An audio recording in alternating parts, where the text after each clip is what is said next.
On the diplomatic front, efforts to establish peace continue. A closed-door meeting between Ukrainian President Volodymyr Zelenskyy and his U.S. counterpart Donald Trump in Davos was followed by a similar interaction between Russian leader Vladimir Putin and U.S. Special Envoy Steve Witkoff in Moscow. Our Kim Bo-kyoung has the latest.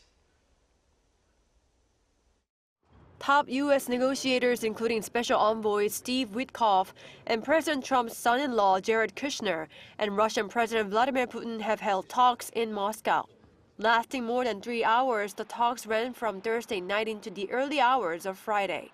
President Putin had previously indicated that he would discuss with Witkoff a plan to allocate $1 billion from Russia's frozen assets in the United States into the Board of Peace, a new international body proposed by Trump.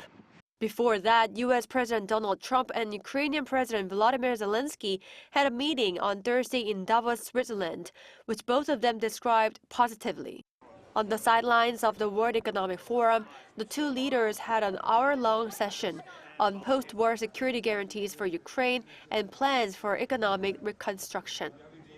I had a very good meeting with President Zelenskyy. Everybody wants to have the war end. Zelenskyy, too, gave a positive assessment of the talks and added that Ukrainian and Russian teams will have their first trilateral meeting with U.S. officials in the United Arab Emirates on Friday and Saturday.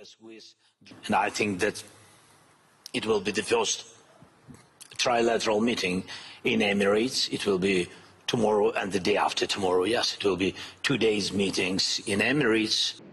Witkoff also said earlier that he believed the two sides were down to one issue without elaborating. Kim Bo-kyoung, 아리랑뉴스.